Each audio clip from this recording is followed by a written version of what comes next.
So I'm excited about King's Table. We wanted to do a short podcast to just kind of introduce King's Table to the world and what we're doing, why we're doing it. Just super excited about King's Table and super excited about podcasting again. I had a podcast for several years, me and a business partner, family member, and had a lot of fun times doing it. So I've missed it. It's kind of filling a void in my life. I spent a lot of time in the podcast world listening to podcasts and wanted to create something that we could share within a community and also outside of a community to people looking for podcasts that talk about issues that men are facing, whether it's businessmen, entrepreneurs, or just people wanting to become better fathers, better husbands, whatever area of your life you're trying to develop and get better in. As a man, we face things that a lot of people, we don't always talk about the things we face. We don't always have a community to share that with. And so wanted to create a community. I have communities in my life. I have people that I talk to. I have other men that encourage me. I have other men that I can, if I need something, I can call on the phone. And when I say need something, not just moving or something like that, but just somebody to talk to. And I went a lot of years without having that. And I can tell you, my life is a lot better with that. And so for all the men out there that don't have that, we're bringing that to you. We're creating a community for you to get involved in, and also want to have a podcast around that we can actually, you guys can share outside of the community to let people know what's going on and what's happening inside of King's Table. And the big thing I wanted to do with this community was I wanted to collaborate with people. I wanted to collaborate and have something that was not just about me, wasn't just my voice.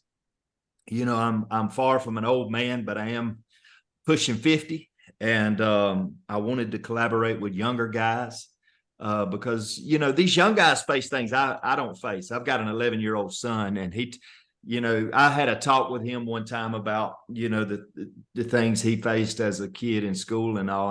And I left the conversation, about a 45-minute conversation, just bewildered and dumbfounded. And I even had to go to Google and type some words in that I didn't even know what they meant. People are identifying in all kind of different ways these days. And I'm trying to learn. And so to be able to collaborate, I've got Kalin Tanner here, who I've known for years. We do share the last name. No, I'm not his dad. I'm not his uncle. I think we're like cousins or uncles or cousins somewhere up the tree. Somewhere up the tree. But we grew up about 20 miles from each other. We share a lot of the same interests. We actually played in a band together years ago. Kalin's one of the most gifted musicians that I know. He was definitely the best, most talented member of that band. And that says a lot because, we wasn't any lackeys, but he was the youngest and most talented member. And you can say you wasn't, but you were, and probably still are. Definitely the youngest, probably not the most talented, but I'll take it. Well, anyway, we had a lot of fun, too much fun. And but we really enjoyed that, and we've kind of reconnected lately, and we've had some heavy talks, some deep talks. And so when I started King's Table, I actually did not have, I didn't know what I wanted to call it.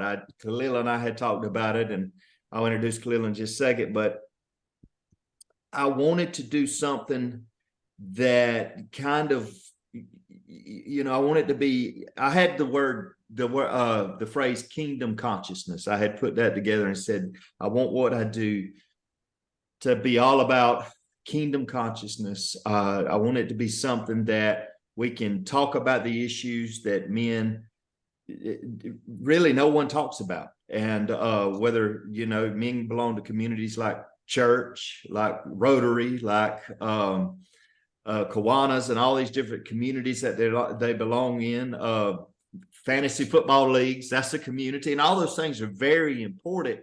and there's an emphasis around that community. If it's fantasy football, then it's the emphasis is football. But what if we created a community where the emphasis was all about personal growth and becoming the man that we were created to be? And we'll talk about that in a little bit, image and all of that. But I wanted, and so I called my friend Kalin and I said, Kalin, this is what I want to do. And this is what I'm thinking about.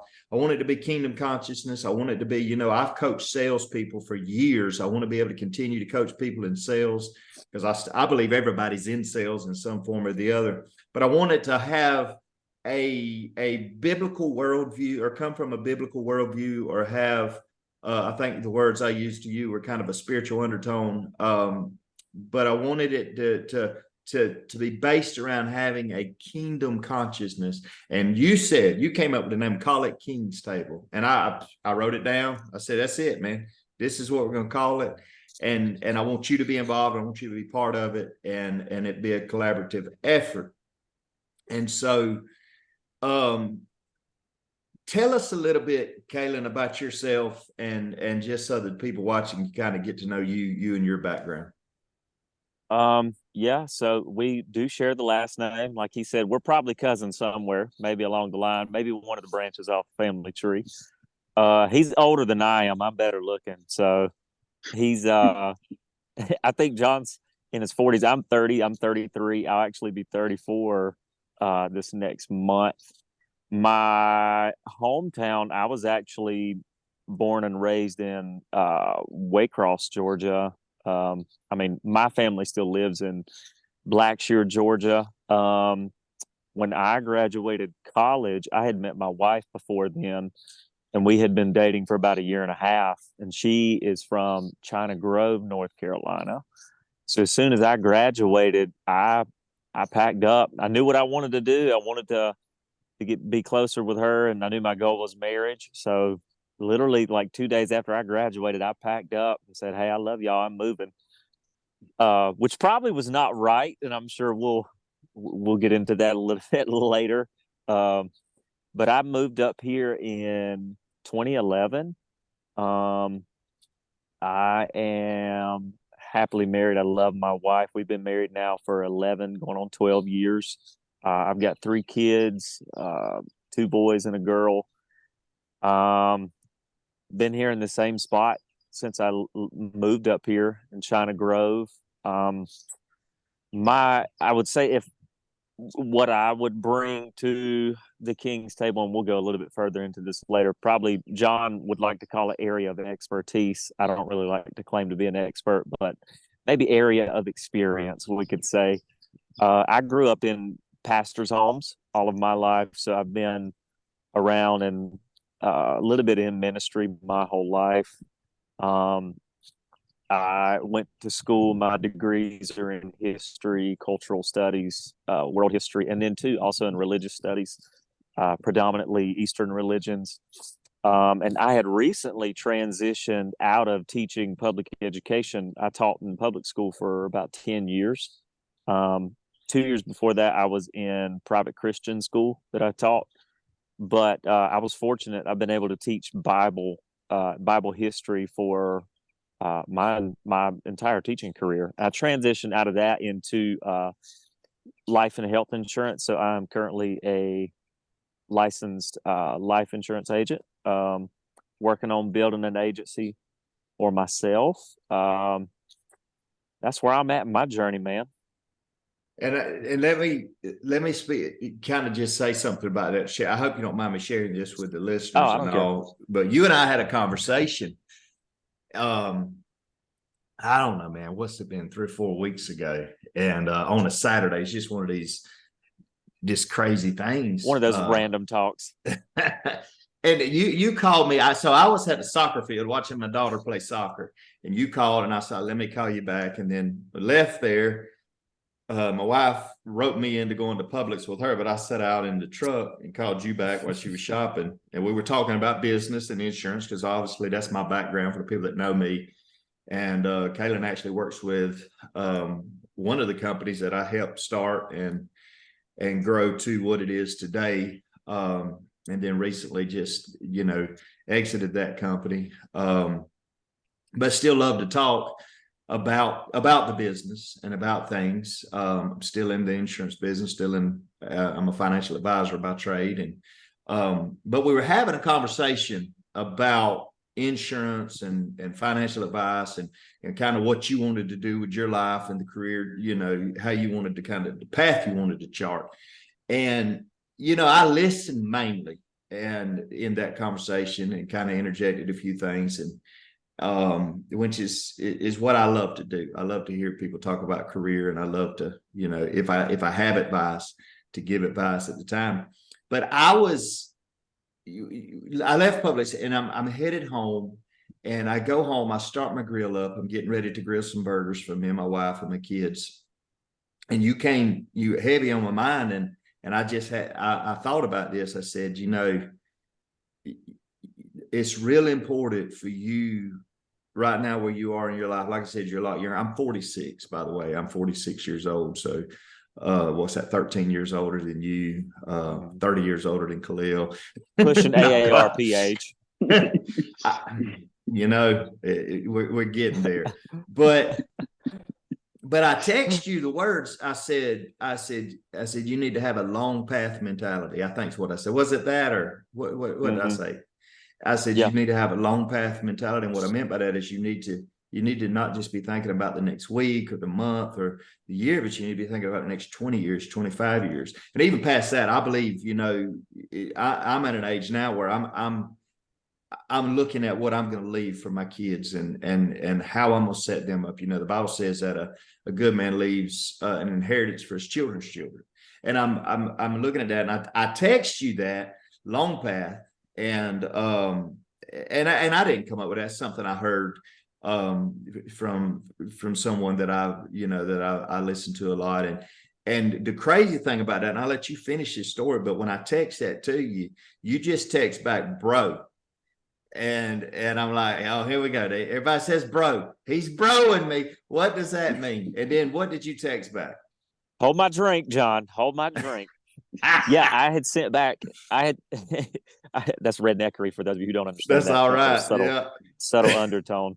I texted you back a logo I had created back in January. So I'm still in the process of getting that put together, and John's actually helping me out with that. So for those of you, it's a really good resource, John is. So if you have like any kind of financial plans, like blow his email up. But yeah, we're actually working on that. But it was a picture of a logo I had created in January about what I wanted my insurance group to be called, and it was Long Path Financial. Nobody steal that name. Nobody steal it. It's trademarked. It's trademarked as of today. This podcast today is our copyright, so we come put that together. But I just thought it's not coincidental. That's something that Napoleon Hill, the book Think and Grow Rich, I've read it. I read it every year, and I probably around 13 14 times now I've read that book. And he talks about a mastermind. When two minds come together to actually create that third mind, mastermind, and that's what happens. We come together, and then, but I believe it's more than a mastermind. I believe God will we'll have ideas and thoughts in our mind that we may not even share with anybody, but God will come in and show us, hey, you just thought you had an idea, but I gave you that desire. I give you the desires of your heart. Now, my friend Kahlil and I have worked together now for a little over a year, and Kahlil does all types of anything you see on my social media is Kahlil. If you get if you comment or if you send me a DM and you get a response, that may even be Kahlil. I don't think I'm supposed to tell that, but Kahlil kind of runs all of that because, as Kalin has made mention, I am old, and I would probably not have social media if it was not for Kahlil. I think Kahlil, whenever you took over my social media, you basically had to resurrect it. It was dead. I had accounts, as Abraham's body was. Yes. And so Kahlil came in and resurrected, and he's kind of got that on the right path. And I just, but one thing about Kahlil that I find myself, not just in coaching, because he's helped me a lot develop some of the coaching programs, the things I've done. He's an excellent graphic artist. But Khalil's kind of my sounding board. Because a lot of times I want to go to somebody and say, Kahlil, tell me when I say this, what do you think or what do you hear? And give me your perspective on it as someone that is, Khalil's about, I think you're only a couple years older than my oldest daughter. So from your perspective, because one thing I've tried to do with coaching and consulting and everything I've done is to be able to have a voice that, someone in their 20s, because a lot of the people I've coached, especially in sales and in business, are people in their 20s, just graduating college or just getting out. Tell me your perspective on that. So I wanted to bring Kahlil in to King's Table just to give me perspective. And then Kahlil also has a great heart, very empathetic person. He's always a lot of times has a perspective that I have never considered, but once I do, I end up thinking about it a lot. And another thing, he also keeps me up to date on culture. He's my pop culture advisor. So, Kahlil, tell us a little bit about your background. Where are you from? And just a little bit about yourself. Yeah, for sure. I am actually from the great city of College Park, Georgia. It is considered Georgia's global city. It houses the Hartsfield-Jackson International Airport. So I was raised there. I was actually born in New York, moved to College Park when I was 3, and I now reside in Valdosta, Georgia, where I went to school. So I've been here about 10 years now. So yeah, that's kind of what I do.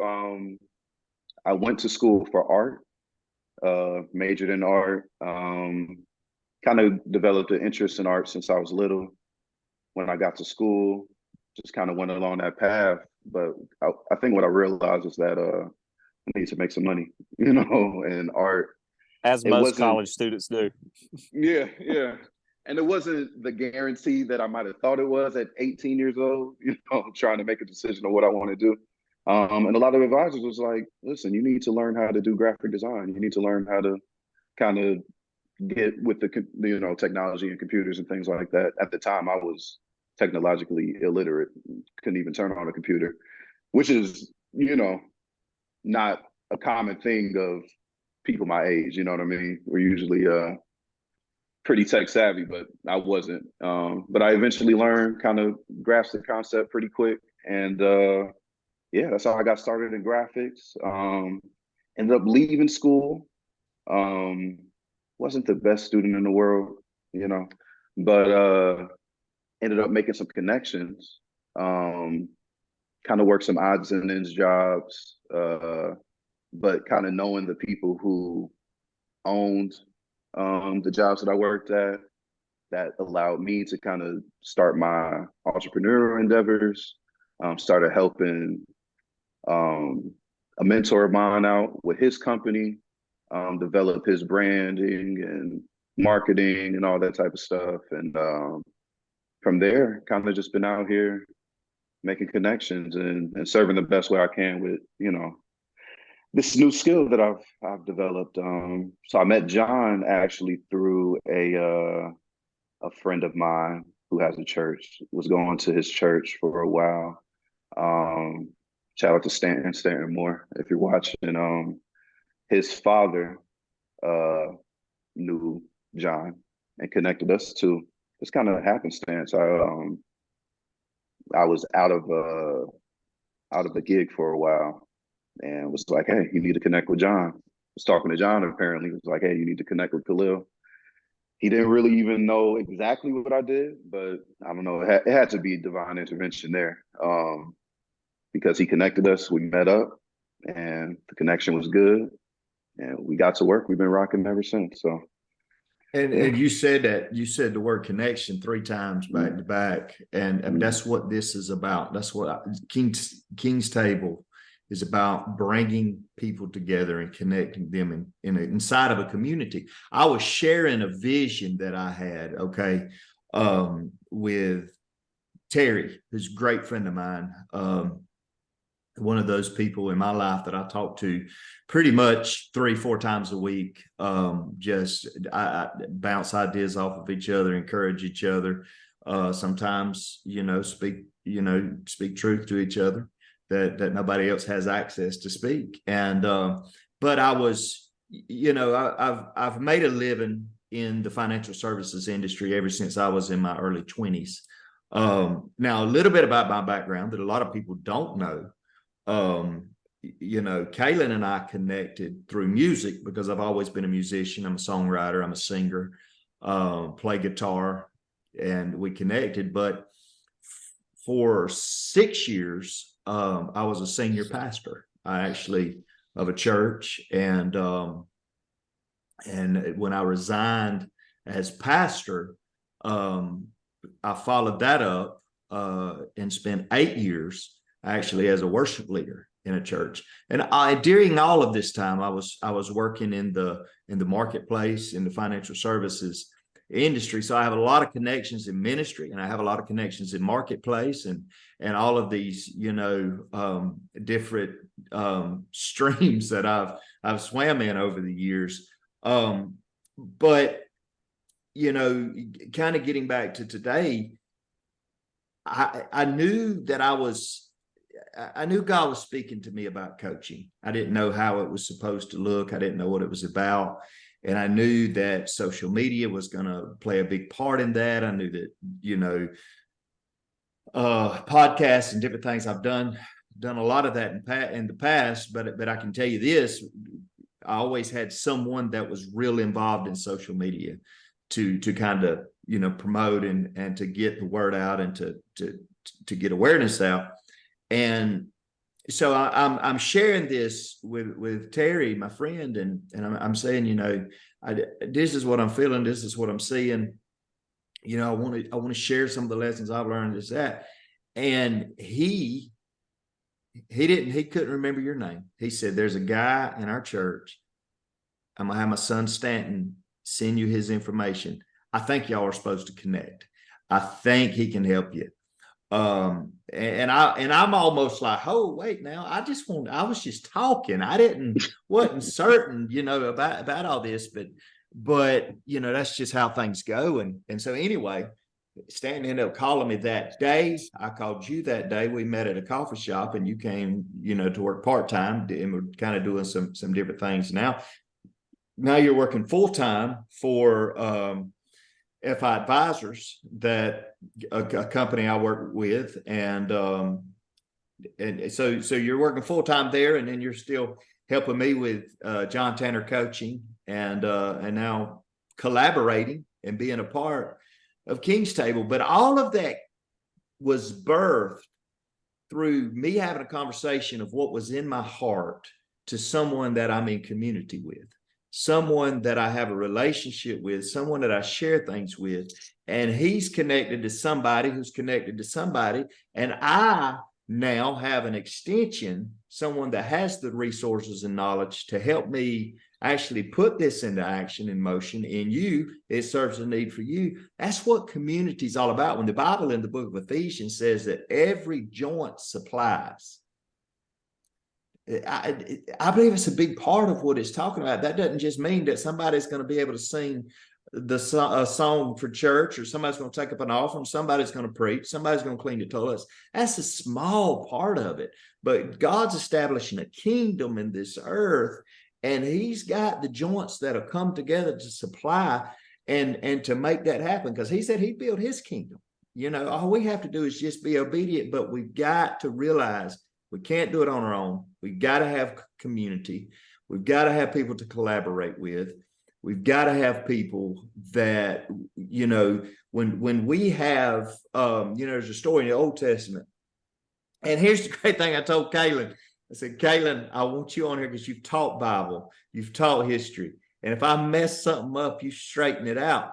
But this just come to me. When Moses was on the mountain and God gave him the blueprint for building the tabernacle, the outer courts, inner courts, holy of holies, all of these things that he wanted him to build, Moses had the blueprint.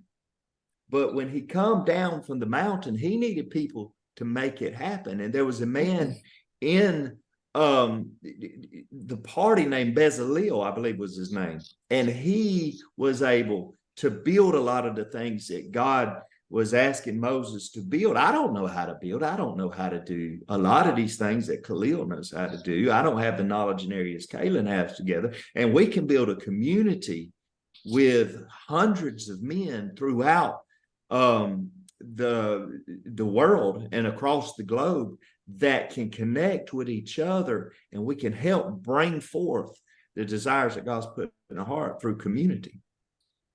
So well, it's supposed to be that anyway, because if I remember correctly, Bezalel, it says that he was gifted, so it's almost like he had an anointing for craftsmanship and I forget the language it uses for that, but that was his purpose. Like that was what his anointing was for.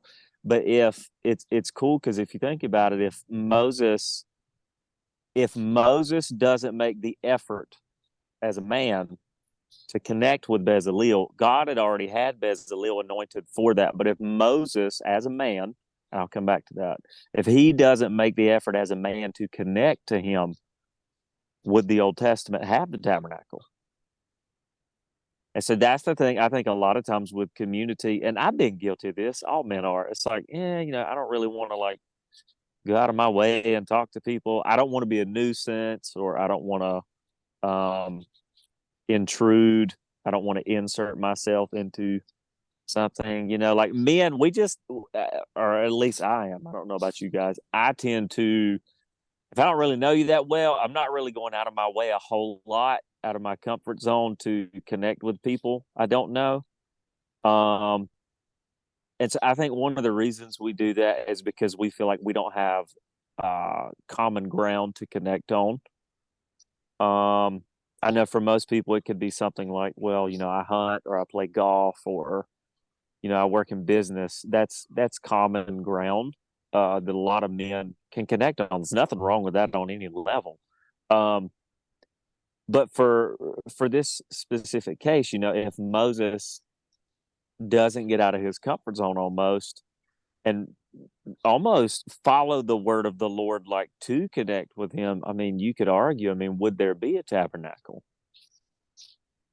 Yeah, and you think about this, we jump right into it with the Bible, but you think about when God called Moses and he said, I want you to go to Pharaoh, so tell him to let my people go. And what did Moses say? He said, I'm not good at speaking. We think maybe he stuttered or this or that. Mm-hmm. He knew his weaknesses. And a lot of times I've heard preachers say, well, he didn't have faith. And it's important to know your weaknesses.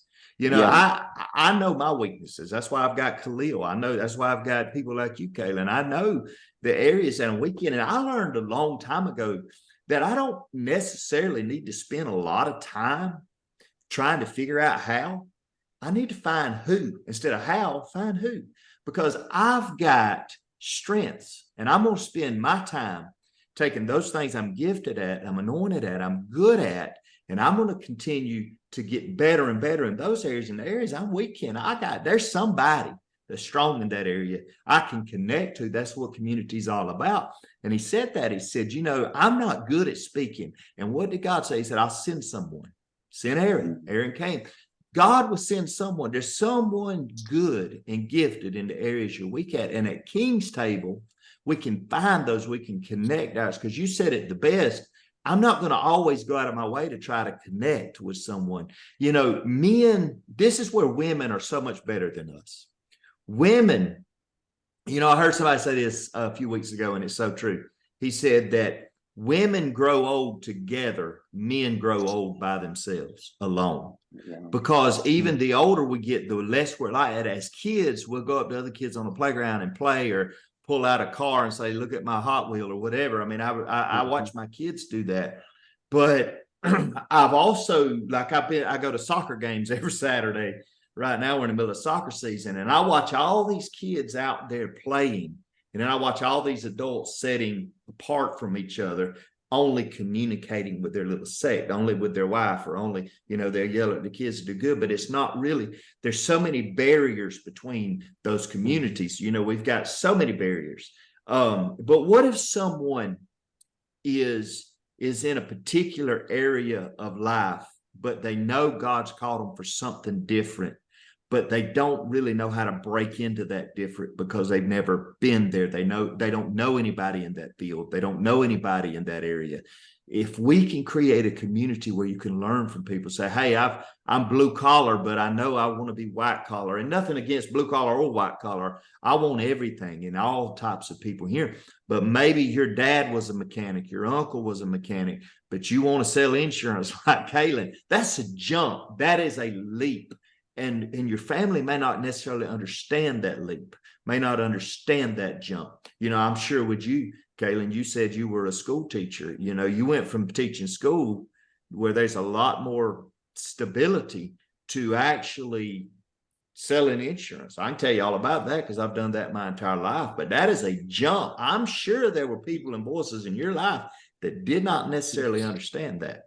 Yeah, anytime you go from a guaranteed income to a self-made income, there's always going to be doubts. But most of the time, I've learned this too. It's usually the people who have the most opinions on something they've never done themselves. To have a community where you can get vision and you can get feedback from people that have made that leap. Like I've made that leap. I think that's one reason why you and I talk, because I remember when I resigned my church as a pastor. I mean, the thing about it is, as hard and probably the hardest job I ever had. If you're listening to this and you're a pastor, I commend you. Whether you've got 30 people in your church or 3,000 people in your church, God bless you. And we will pray for you. We will send money. We'll do all the things that we need to do to help you and be support for you. But man, it's just tough. But I left that. There was some guarantees there. There was some things I didn't have to worry about, as long as they didn't run me off or fire me, I was going to get paid. But then to transition into full commission, I needed voices in my life, people to say, hey man, it's going to be okay. Just get out there, do this, do that.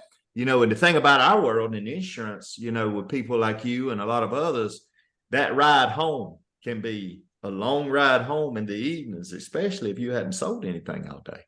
It could be a really good ride or a terrible ride. But I've been the guy on the other end of the phone. A lot of times I would be with my wife and I'd look at my phone and I'd see a name on my phone and it would be 6:30, 7 o'clock in the evening.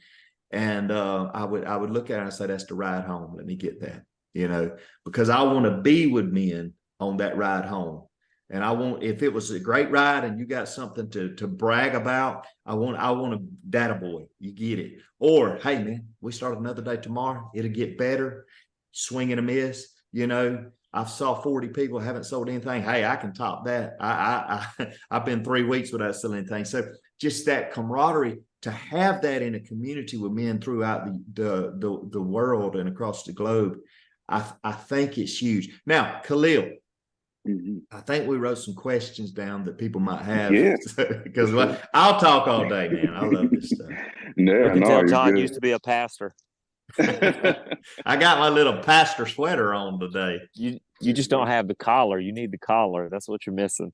I've always wanted one of those, but I've never had one. So next episode, right?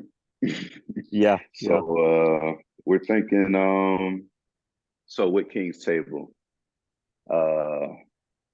especially in this podcast space, we kind of see like this uprising of podcasts. And some might argue that the market is oversaturated. What do you think? A lot of podcasts out there for sure. A lot to pick from. What do you guys think?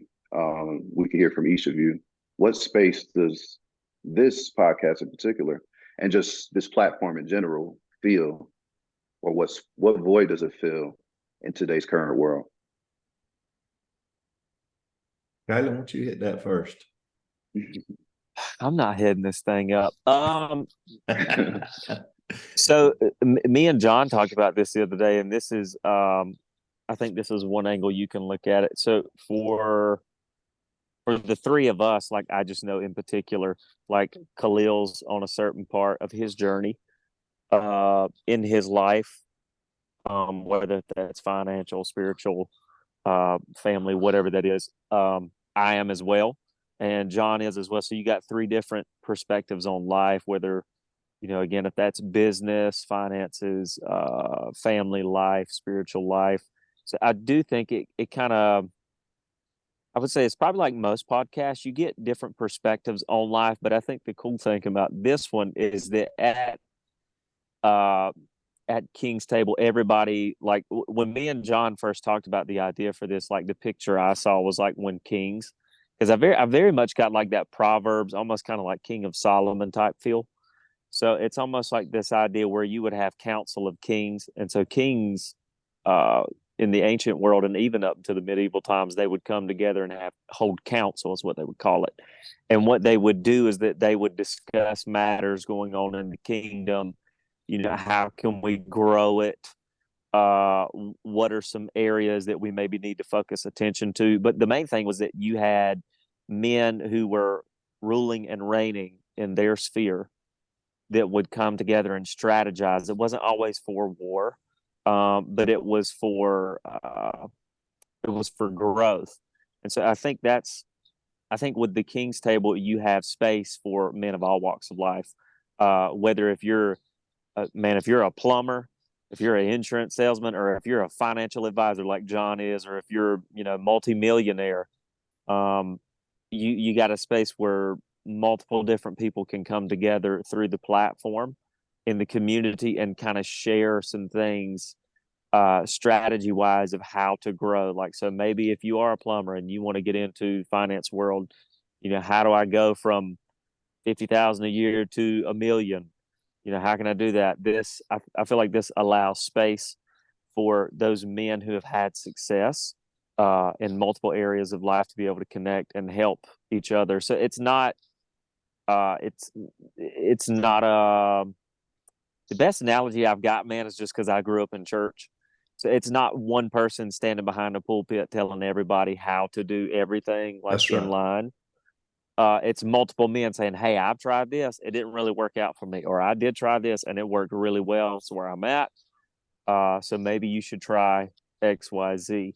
But the other thing I think it's pretty cool with King's Table, and I'm sure John will go further into this when he does, like coaching sessions and stuff like that. And I mean, we'll probably even get into stuff like that on the podcast, is other areas. Maybe it's not finances. Like, hey man, like how do I be the best husband that I can be? How do I father my children a little bit better? Like, what would make that more, I mean, I don't mind saying biblically based or, Christologically based, but how could I do that as if Jesus was doing it?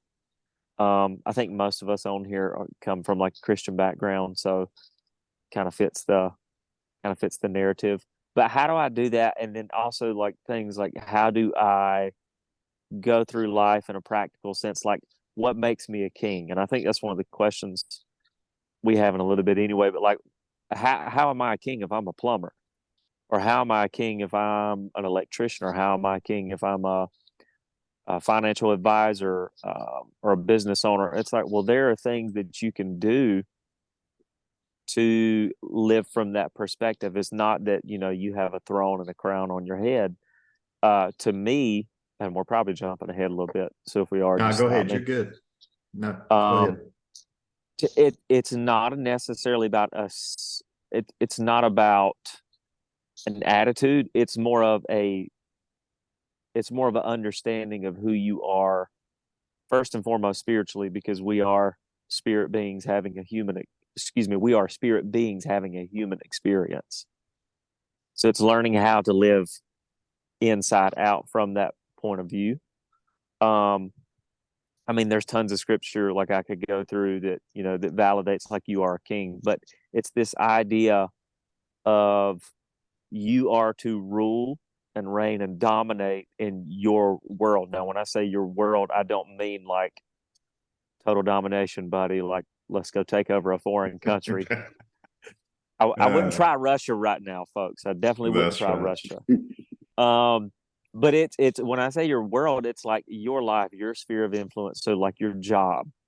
How can you be the best that you can be there? How can you be the best leader of your household for your wife and your kids? Or how can you affect your relationships, like in a positive sense? How can you help guide that and lead that in a godly direction and manner?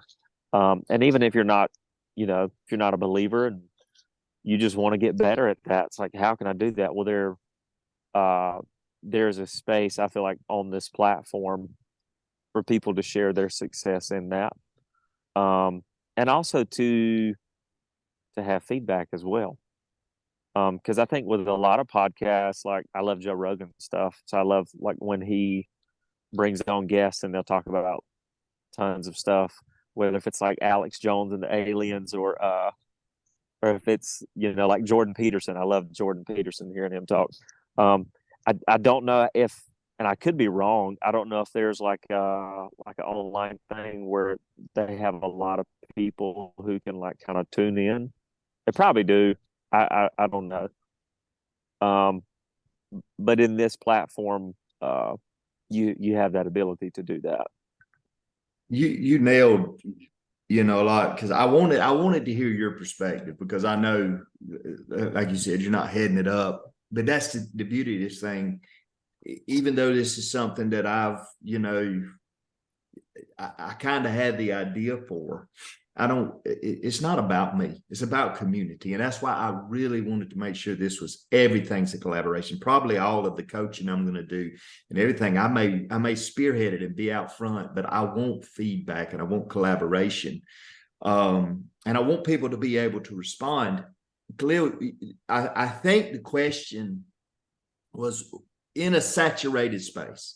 And we shared something on socials today about when I was 25, there was nobody you could go to for advice other than an uncle or whatever. And man, I can tell you some advice I got as a kid from family members is some of the worst advice I get. No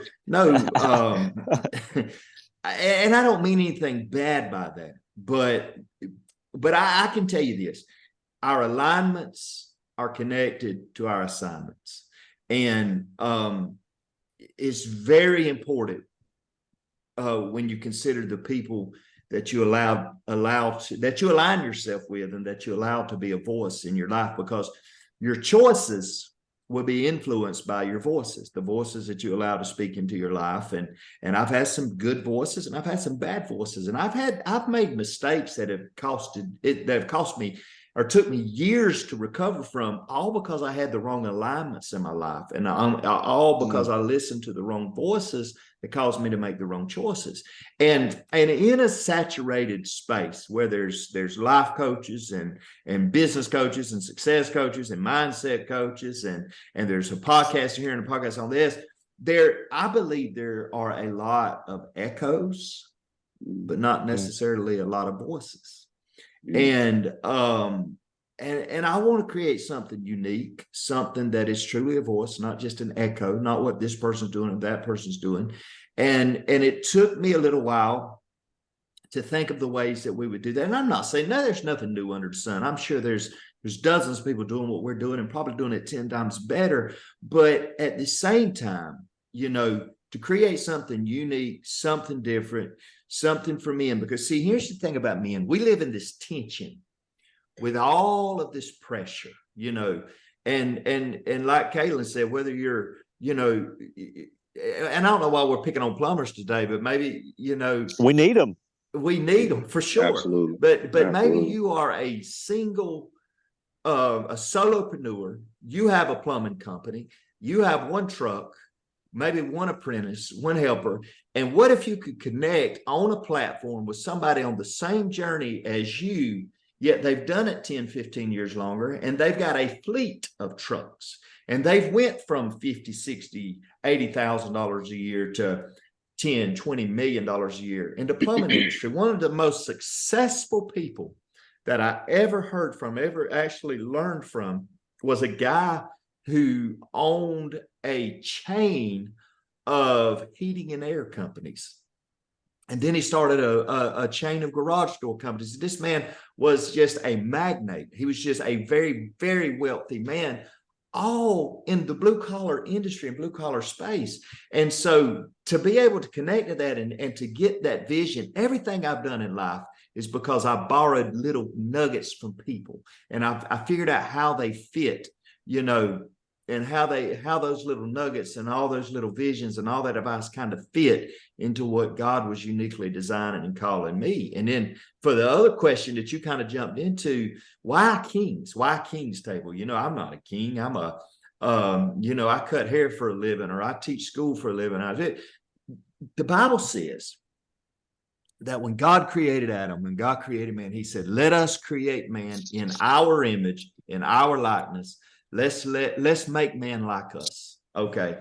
The Bible refers to God or to Jesus, however you want to say it, but it refers to Christ as what? The King of Kings. So if he's the King of Kings, I'm a king, but I may not see myself as a king. At King's table, we're going to talk to you like you're a king. We're going to speak to you like you're a king. In a world that would disrespect you and talk down to you and would tell you what you're not, we're going to tell you what you are. We're going to talk about the image that you were created in. You were created to have dominion, to subdue, to run things. You were created to win. You were created to hold your head high. Whether you got a crown on it or not, you need to hold it like you do so it doesn't fall off. And we will encourage you. We will speak into your life. We will pour into you. We will give you advice. We will share wisdom. We will bring other people in that can do the same. But we're going to speak to you like you're a king. I learned something years ago. Somebody told me this when I was a teenager. And I may have heard it in church. I don't know where I heard it. But it goes like this, and then we'll wrap this thing up. But that inside of every man, there's a king and there's a fool. Whichever one of those you decide to speak to is what you're going to get, from that man. If you talk to him like he's a fool, he's going to act like a fool. If you talk to him like a king, he's going to act like a king. I learned that with my kids. When I talk to my son, he's acted a fool all day long, and I want to talk to him like the fool he's acting like. But I took that advice and I just look in, and even if I don't see the king, I want to talk to the king in this boy. And I want to bring it out of him. You need a platform. You need a community. You need some place where you can belong and you can go, that you get spoken to like the king you are, where we can talk to the king. But I've got a fool inside of me, and he raises his head from time to time. I got a coward inside of me that's afraid to do things, just like this podcast, man. This is something that I 10 years ago, no way, I'm not putting myself out there for people to judge me. What the hell are you doing, and this and that? What gives you the right to do all of this and that? But that's the coward in me. The king in me says, okay, you got an idea, God give it to you. You think you can help some people? You think you can create a community? You think you can be a light? You can be a voice? You can be a beacon? Get out there and do it, and don't let yourself talk you out of it. Be the king that you are. And we need that. We need that community. We need that platform, and we need that place where we can go, we can belong. King's Table is a place where kings can come together, even if they don't feel like a king, even if the world hasn't treated them like a king. And you can get that atmosphere around other people who are going through the same journey, the same things that you're going through, and you can be treated like a king. So there's our first podcast introduction to King's Table, and it'll get better and better from here. But this is what it's about, guys. And let me say this. You can follow any of us on social media. You can find us. Kahlil, I'm sure, can put some links on this before it goes out. But King's Table is easy to access. once you subscribe, it is subscription based. Once you subscribe, you're invited in. You can log in, be part of its space. We're posting all of the time. 2 or 3 times a month, we'll be doing live coaching. I'm not going to do those all by myself. Some of them I will, but it'll be a collaborative session. In every case, there'll be a time available for feedback and questions. We actually send out a PDF for you to follow along with through the coaching session, so you'll know what areas we're going to address. We got some great things. I know the first session's coming up in about a week and a half or 2 weeks, and it's all about redefining success. Kalin and I have had a lot of conversations on that lately because I like to talk these things out. And I've done a lot of coaching, guys, over the years. And I'll tell you this, I went through a season of about a year where I redefined what success was for me. And I think that was one of the things that helped me the most. So I'm excited about diving into actually talking and redefining. And then we're going to go into another session 2 weeks later about reimagining success. And so everybody wants to be successful in life, but I've got some great things to talk about, through that. But thank you, guys.